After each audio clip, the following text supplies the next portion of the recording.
तर या संदर्भात प्रतिनिधी जयेश सावंत यांनी घेतलेला आढावा पाहूयात।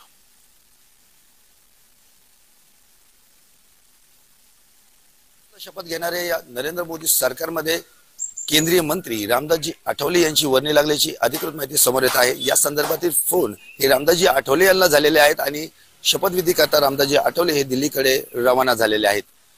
रामदासजी आठवले यांनी एकही जागा न घेता संपूर्ण देशामध्ये या लोकसभा निवडणुकीमध्ये जी भारतीय जनता पार्टी व मित्र पक्षाच्या उमेदवारांकरता जो प्रचार केला त्याचाच एक फलित म्हणून या ठिकाणी त्यांना पुन्हा एकदा केंद्रीय मंत्रिपदाची शपथ दिली जात असल्याचं बोललं जात आहे। आगामी विधानसभा निवडणुकीकरता ही शपथविधी हे मंत्रिपद महत्त्वाचे असल्याने या ठिकाणी आपल्या मित्र पक्षातील रामदासजी आठवले यांना तिसऱ्यांदा मंत्रिपदाची शपथ दिली जात असल्याचं बोललं जात आहे। जय सावंत, जय महाराष्ट्र न्यूज करता शिर्डी, अहमदनगर।